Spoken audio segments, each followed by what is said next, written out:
Alors, on continue, pareil avec les grandeurs composées, exercice 3. Et là, on me demande l'énergie. Et l'énergie, regardez, on dit que c'est des watts-heure. Ça veut dire qu'il va falloir multiplier. Cette fois-ci, c'est plus une fraction, il n'y a que une fraction. Donc, on doit multiplier des watts, donc une puissance fois du temps. Regardez, on me l'a mis ici. Énergie, c'est de la puissance fois du temps. Énergie, puissance fois temps. Donc là, je dois multiplier des watts par des heures. Ou ça peut être des kilowatts par des heures. Donc voilà. Cette fois-ci, c'est plus une division, une fraction, c'est une multiplication. Donc, qu'est-ce qu'on dit? Un réfrigérateur, on me donne sa puissance, elle est de 90 watts. Il fonctionne en permanence, donc il va marcher 24 heures par jour.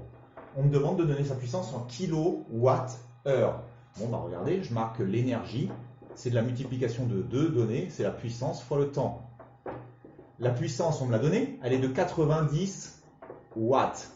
Et le temps, on m'a dit qu'il allait fonctionner 24 heures.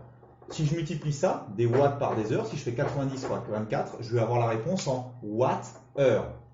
Moi, je ne la veux pas en watts-heure, on m'a demandé de la donner en kilowatts-heure. Donc, j'ai déjà les heures, il faut transformer les watts en kilowatts. C'est pas très dur, ça marche comme les tableaux de conversion avec les mètres. Vous avez les mètres, les décamètres, les hectomètres, les kilomètres. Bah là, c'est pareil, au lieu de mettre des mètres, vous mettez des watts. Donc, il suffit de faire un tableau de conversion, au lieu de mettre des M, vous mettez des W.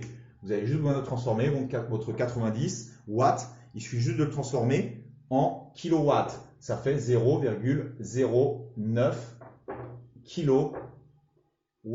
Donc c'est exactement comme avant. Vous prenez votre calculatrice, vous faites 0,09 fois 24 et ça va vous donner exactement le résultat. Je vais le marquer ici, ça va être mieux.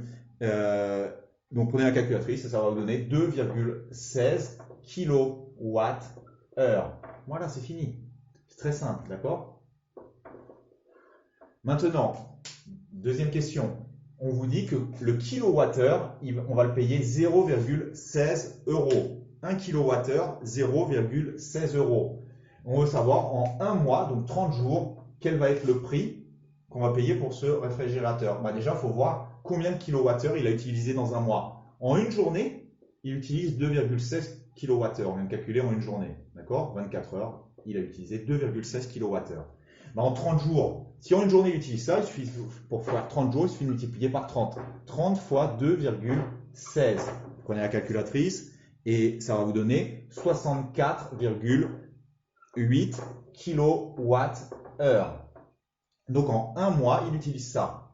Maintenant, nous, ce qu'on veut savoir, c'est combien ça va lui coûter. Bah, soit vous faites votre calcul si vous savez faire directement, sinon vous pouvez aussi utiliser un tableau de proportionnalité. Vous marquez, regardez bien, les kilowatts-heure, vous marquez les euros.